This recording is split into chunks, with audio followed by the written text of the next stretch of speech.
There's something about being alone in a house surrounded by wilderness that changes the way you hear things. When my parents were home, the usual noises, wind rustling through the trees, the creaks of settling wood, the distant chirp of insects, blended into the background.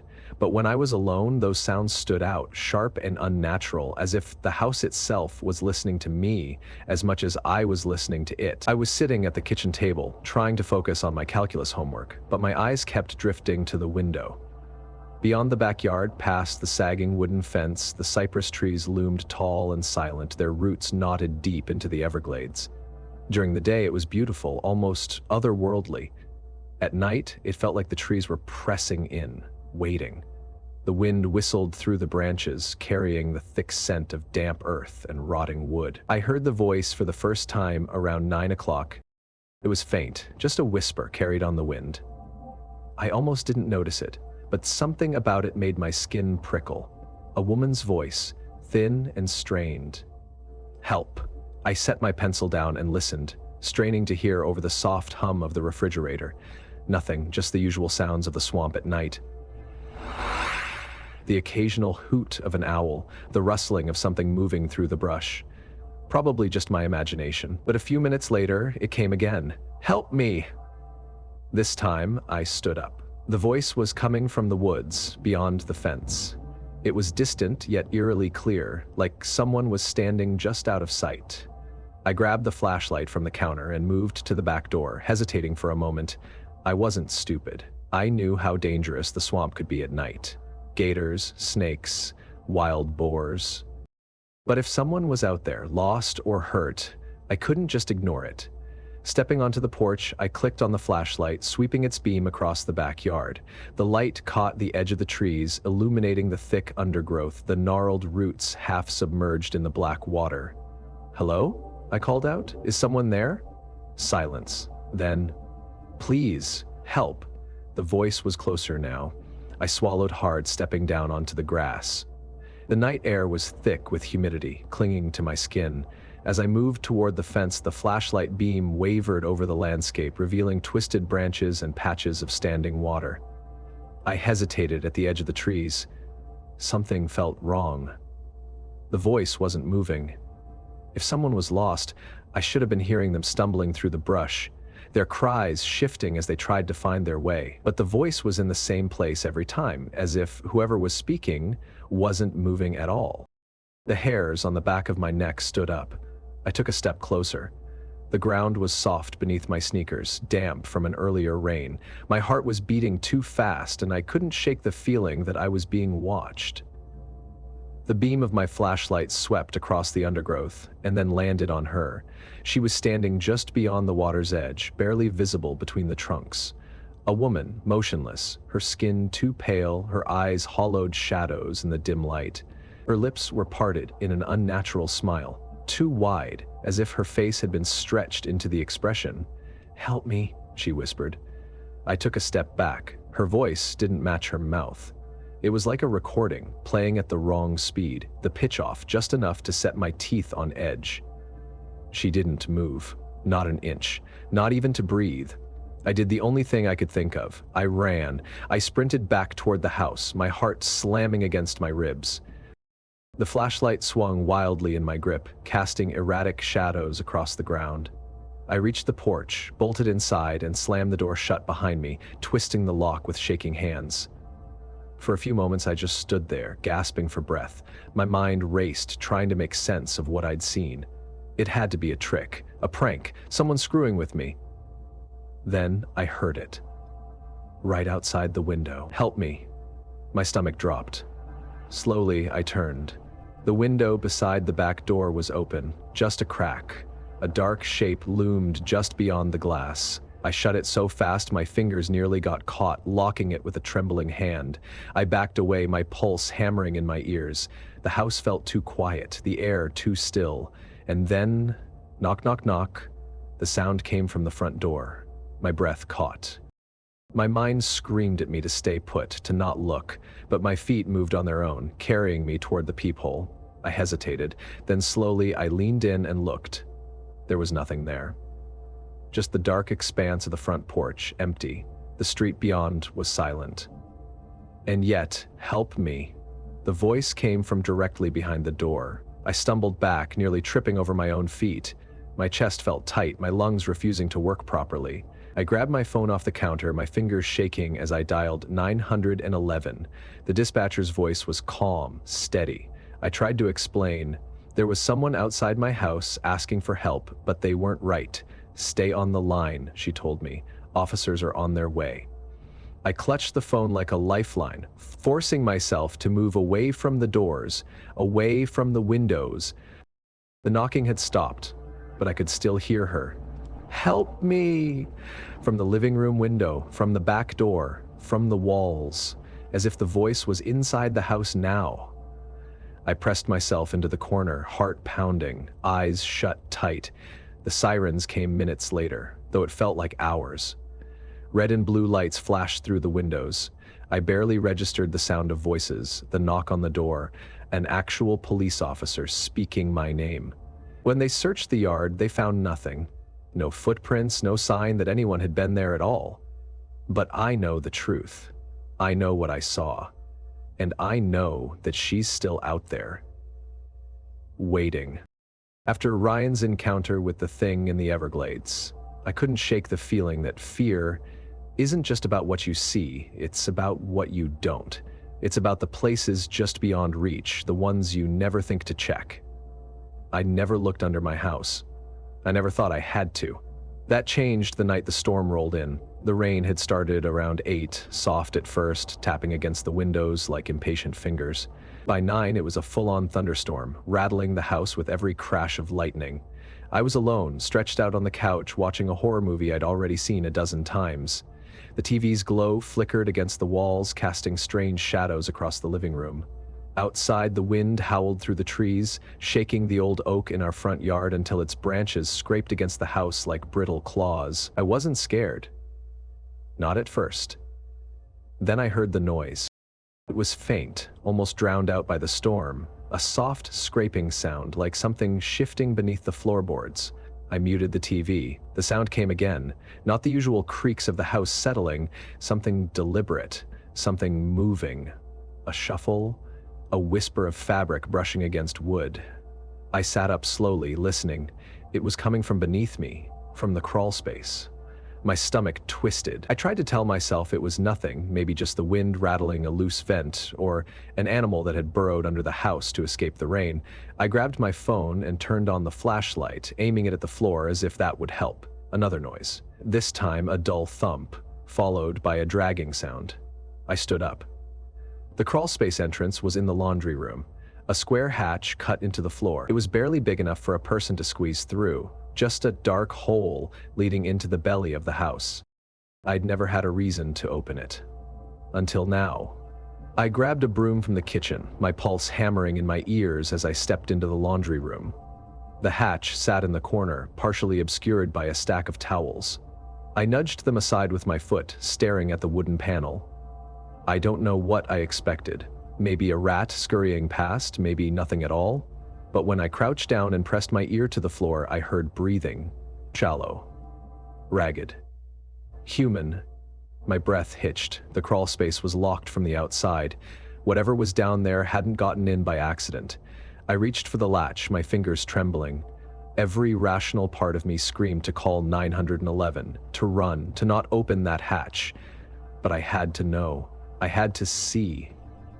I unlatched it and lifted the door. The smell hit me first. Damp earth, sweat, something sour and rotten. My flashlight beam cut through the darkness, revealing wooden beams slick with moisture, pipes running along the ceiling like veins. The ground was uneven, scattered with debris, old tools, a rusted pipe, something that looked like a dead squirrel. And then I saw him, curled in the farthest corner, half buried beneath a filthy tarp. A man. His clothes were tattered, his skin pale and streaked with grime.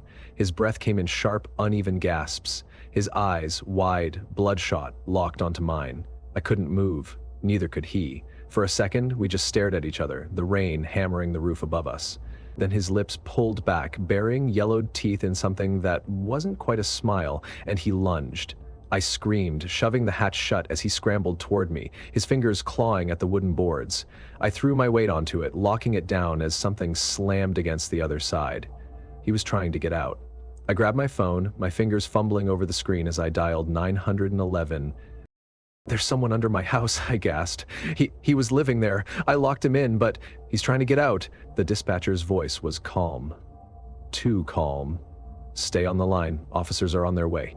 A thump echoed through the floor, then another. I could hear him whispering, muttering. I didn't move, I didn't breathe. I just pressed my back against the wall, phone clutched to my chest, waiting. The police arrived 10 minutes later, but it felt like an eternity. I barely heard them pounding on the door. When I finally unlocked it, 2 officers rushed inside, guns drawn. I pointed to the laundry room, my voice hoarse. "He's under there." One officer kneeled, pressing an ear to the floor. The other unlatched the hatch and lifted it just enough to see inside. Flashlight beams swept through the crawl space. I braced myself, waiting for them to find him, waiting for him to come out clawing, screaming. But he didn't. The space was empty. The officers searched every inch. They found signs of him: discarded food wrappers, a nest of old blankets, even a journal scribbled with incoherent words. But no man, no footprints, no sign of how he had gotten in or how he had gotten out. One of the officers tried to reassure me. "It's possible he had an exit we didn't see. Maybe he took off before we arrived." I didn't argue, but I knew he hadn't run. He was still there, somewhere in the dark, just waiting to come back. I didn't sleep that night, or the night after. I told my parents. They changed the locks, reinforced the crawl space. We even set up security cameras. But it didn't matter, because sometimes late at night when the wind howls through the trees and the rain beats against the windows, I still hear him whispering beneath the floor.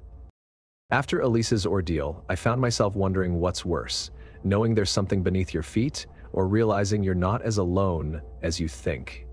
Sometimes the things we fear don't hide in the shadows. Sometimes they walk right through the front door. I was 11 the night it happened. My parents had left to visit my aunt in the hospital, and for the first time, I had the house to myself. I felt grown up, independent. I had snacks, a blanket, and my favorite movie queued up on the TV. The house was quiet, just the hum of the refrigerator and the occasional creak of the old wooden floorboards. Then I saw it. A shadow moved past the porch light. It was quick, just a flicker, like someone had stepped in front of the window. My stomach tightened. I turned off the TV and sat up, listening. The wind howled outside, rattling the windows, but that wasn't what had caught my attention. I waited. The doorknob rattled. I froze. At first I thought it was my parents coming back early, but then I heard something else, whispering, more than one voice. Panic surged through me. I slid off the couch and crept toward the hallway, my socks making no sound against the hardwood floor. My heart pounded so hard I thought they might hear it. The front door didn't open. Instead, I heard the jingle of keys. Not my parents' keys. They were trying to pick the lock. I bolted down the hall and dove into the closet, pressing myself against the back wall. The air was thick with the smell of mothballs and old coats. I curled into myself, trying to make my breathing as quiet as possible. Then, the front door opened. I heard footsteps, slow, deliberate, the sound of wet shoes squeaking against the floor. My hands clenched into fists. They were inside. The voices were low, hushed, almost playful. I could hear them moving through the living room, opening drawers, knocking things over. They weren't in a hurry. They knew no one else was home. A drawer slammed shut. Another one opened. Silverware clinked. They were looking for something. I pressed my forehead against my knees, willing myself to disappear. My heart felt like it was about to explode. Then, the footsteps grew closer. They were coming down the hall. I bit down on my lips so hard I tasted blood. The closet door creaked. It opened just a crack. I could see a sliver of the hallway, the faint glow from the living room, casting shadows on the floor. Someone stood just outside. I could hear them breathing. The door didn't open all the way. It stopped. Silence. I didn't move. Then, after what felt like hours, the door slowly closed again. I stayed frozen, barely daring to breathe. The footsteps retreated. More shuffling, more whispering. Then, finally, the front door opened and closed. I waited. 10 minutes. 20. I didn't come out until I heard my parents' car pull into the driveway. When I finally stepped into the living room, my stomach twisted. The house was a mess, drawers emptied, cushions thrown onto the floor, my dad's work papers scattered across the coffee table. They had been looking for something. The police came, they asked me questions, but it was too late. The intruders were gone. No fingerprints, no signs of forced entry, no explanation for how they had my house key. My parents changed the locks, we got an alarm system, but none of it mattered, because some nights, when the wind howls and the house settles just right, I still hear the closet door creak open. After Caleb's night of terror, the thought of home no longer being safe weighed heavy on my mind. There's a unique kind of fear that settles in when you realize the places you trust most can betray you.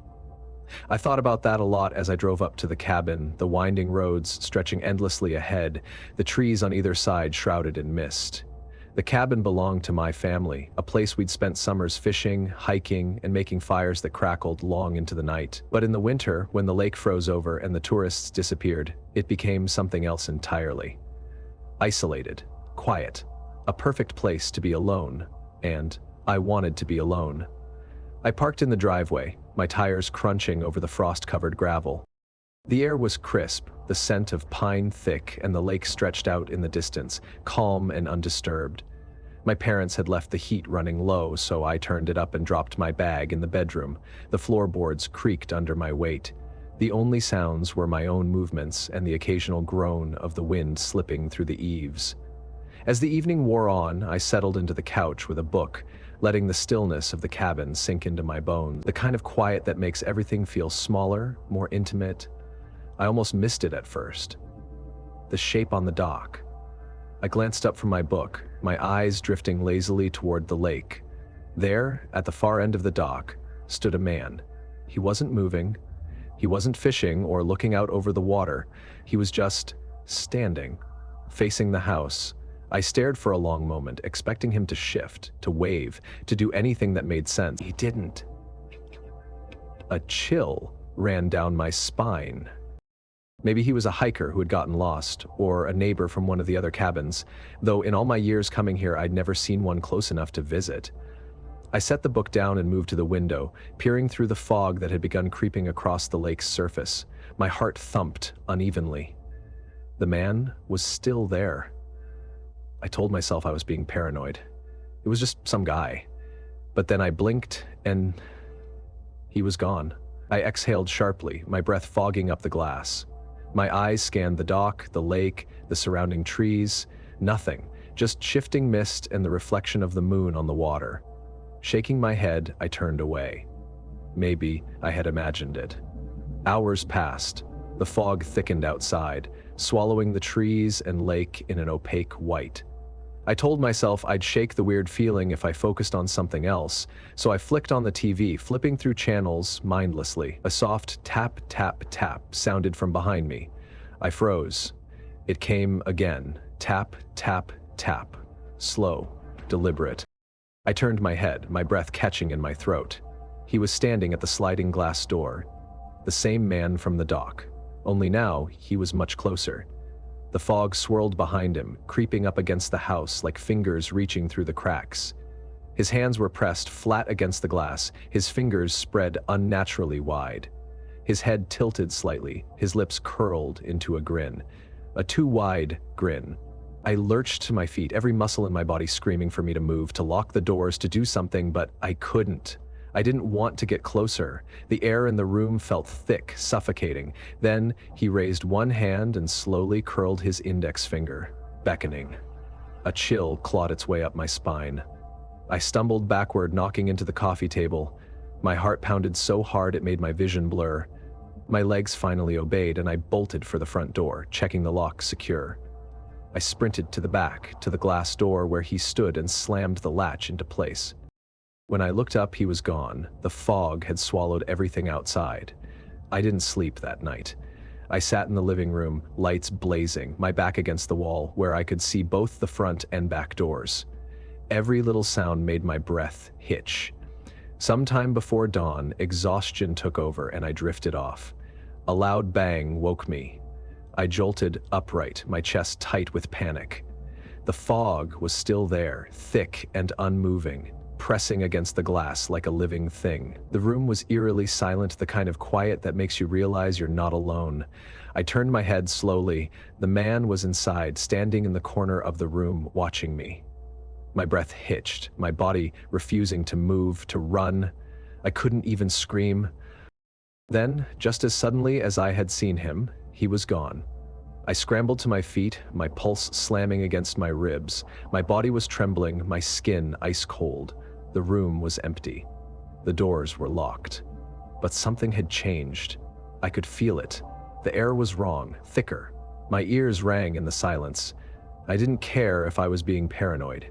I grabbed my keys and ran. The drive back to town was a blur. The entire time, I kept checking the rearview mirror, expecting to see him standing in the road behind me.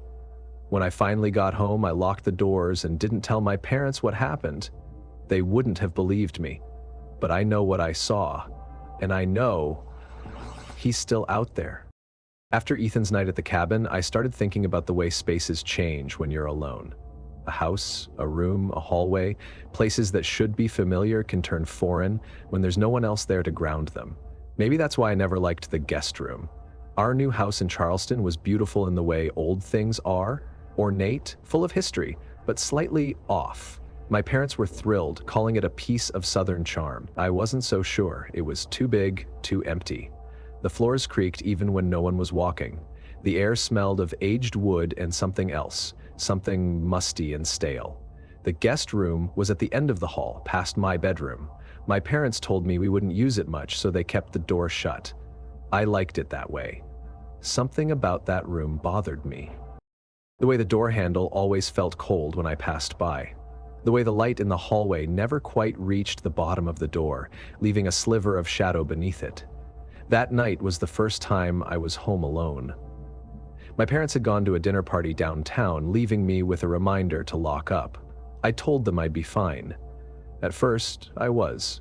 I made popcorn, curled up in the living room with a movie, let myself relax into the warmth of the couch. The house settled around me with soft creaks, the kind I had started tuning out. But then, as I reached for my drink, I heard it, the soft, unmistakable sound of a door hinge creaking. I sat up, my breath catching in my throat. It was coming from the hallway.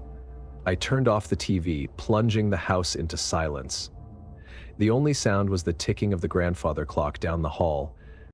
Then, another creak, slow, drawn out, like a door opening. I stood, my heart hammering. Every instinct told me to stay put, to pretend I hadn't heard it, but my feet carried me forward before I could think better of it. I stepped into the hallway. The guest room door was slightly open, just a crack. I swallowed, my throat dry. I had walked past that door before going downstairs. It had been closed, I was sure of it. The air in the hallway was colder than before. I hesitated.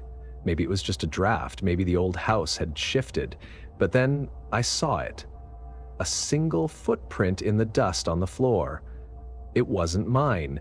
A chill crawled up my spine. The logical part of me screamed that it was just old dust disturbed by my parents. But deep down, I knew better. I stepped closer, reaching out to push the door shut again. My fingers hovered over the wood. A whisper, soft, barely audible, from inside the room. I yanked my hand back, my breath hitching. The whisper had been so faint I almost thought I imagined it. Almost. I turned and walked away as fast as I could without running. I made it to my room, shut the door, and locked it. My heart was pounding so hard I could feel it in my throat. I climbed into bed, pulling the blankets up to my chin like a child, trying to convince myself I was overreacting. I must have drifted off because the next thing I knew, I was waking up to silence. And then, creak! I sat bolt upright, my blood running cold. The sound came again, the guest room door opening. I scrambled for my phone, my hands shaking. The screen glowed in the darkness, the numbers swimming in my vision. 2:47 a.m. My parents wouldn't be home for hours. The air in my room felt heavy. And then, from the hallway, footsteps. Not loud, but deliberate. Slow, moving toward my door. I stopped breathing. A shadow moved beneath the crack of my door. I gripped my phone so tight my knuckles ached. I didn't know what to do. Call my parents? Call 911? My mind screamed at me to move, to hide, to do something, and then... silence.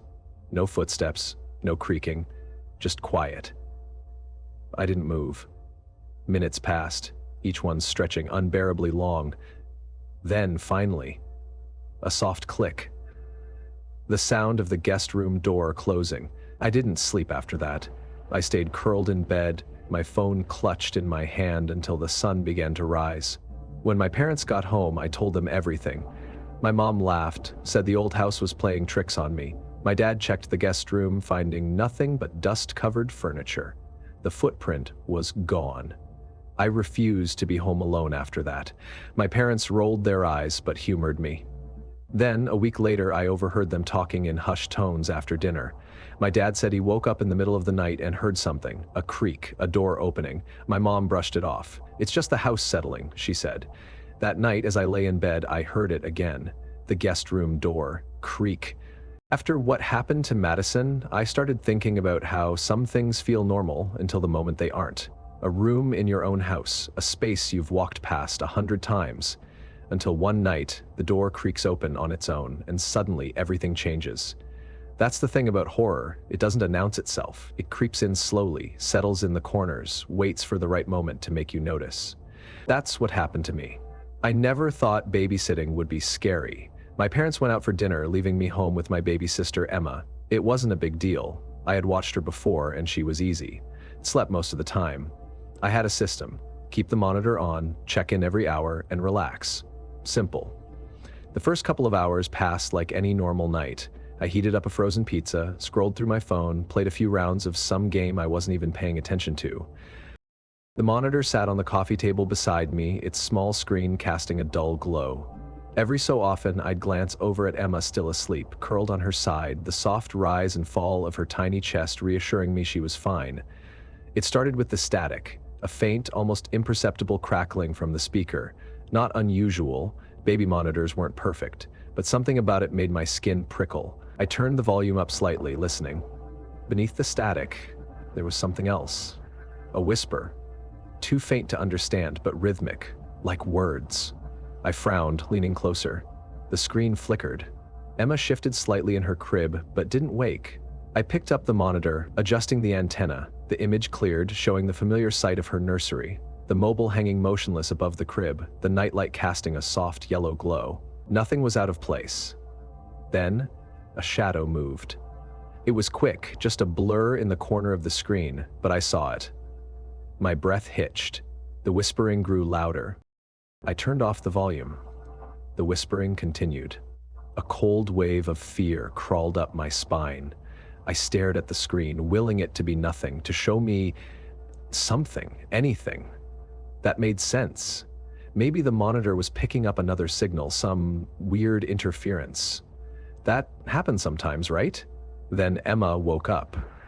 She didn't cry at first, just opened her eyes, staring at something beyond the crib. The shadow moved again, and this time I saw it. A figure standing over the crib. I dropped the monitor. My body moved before my brain could catch up, my feet slamming against the stairs as I sprinted up to her room. My heart pounded so hard I thought it might burst. The whispers were still coming through the monitor, garbled, layered, not one voice, but many. I reached the nursery door, grabbed the handle, and froze. The whispering was no longer coming from the monitor. It was coming from the other side of the door. I pushed in, breath held, expecting to see... what? A man? A shadow? Some nightmare standing over my sister? But the room was empty. Emma lay in her crib, tears streaming down her tiny face, her mouth open in a silent wail. I rushed to her, scooping her up, feeling the frantic hammer of her heart against my chest. The whispering stopped. Only the monitor remained, hissing softly with static. I grabbed it off the dresser, holding Emma tight as I turned the screen toward me. The nursery, now empty, looked the same as before, except for the closet door. It was open. I knew for a fact it had been shut. A deep, suffocating dread settled in my stomach. I took slow, measured steps toward the closet, Emma still cradled in my arms, my hand shaking as I reached for the knob. The darkness inside seemed deeper than it should have been. A black void, stretching farther than the tiny space should allow. I closed it, locked it. Then I ran. I didn't stop until I was back downstairs. Every light in the house flipped on, my breath coming in ragged gasps. I called my parents, demanded they come home. I didn't explain, just said something was wrong. I kept Emma in my arms the whole time, rocking her gently, even though my own body was trembling. When they got home, I told them everything. They didn't believe me. My dad checked the nursery, found nothing. My mom said the monitor probably glitched, that I had let my imagination get the best of me. But I know what I saw, and I know what I heard. I never babysat again, and to this day, I can't stand the sound of static. If there's one thing these stories have taught me, it's that fear isn't always about what we can see. Sometimes, it's the things we almost see. The shadow outside the window, the whisper beneath the floorboards, the figure standing too still in the fog. The kind of fear that lingers, that keeps you awake at night, isn't about monsters jumping out from the dark. It's about realizing that the dark was never empty to begin with. Each of these stories has a lesson buried beneath the terror. Ryan learned that not every cry for help is human, that some things call out not to be rescued, but to lure you closer. Alyssa discovered that the scariest intruders aren't the ones who break in, but the ones who were always there, waiting. Caleb now knows that real monsters don't hide under the bed. They walk through the front door, whispering to each other as they take what they want. Ethan found out that sometimes the thing watching you isn't just a man in the fog, but something else entirely, something that doesn't leave footprints because it was never really there. Madison learned that a house can remember, that some rooms aren't meant to be opened again. And Daniel saw what no one should ever see, a presence that doesn't need to speak to let you know you were never truly alone. The world isn't always as safe as we want to believe. We lock our doors at night because we know deep down that there are things outside, things that don't belong. But what if the danger isn't outside? What if it's already here, in the places we trust, in the spaces we call home? So, here's my advice. Trust your instincts. If something feels wrong, don't ignore it. If you hear footsteps where there should be none, if you see a door open that should have been closed, if you wake up feeling watched, listen to that feeling. Fear exists for a reason. It's not just something that haunts us in the dark. Sometimes it's the only thing that keeps us safe. And for those of you watching, for those who made it through each of these stories, I just want to say thank you. You could have clicked away, could have ignored that little voice in the back of your mind telling you to stay and listen, but you stayed. Maybe because you love the thrill of the unknown, or maybe because, deep down, you know that these aren't just stories, they're warnings. So, be careful out there, keep your doors locked, and whatever you do, don't answer the voice calling for help from the woods, because some things aren't meant to be found. This is Enigma of the Unknown, signing off. Stay safe and stay in the light.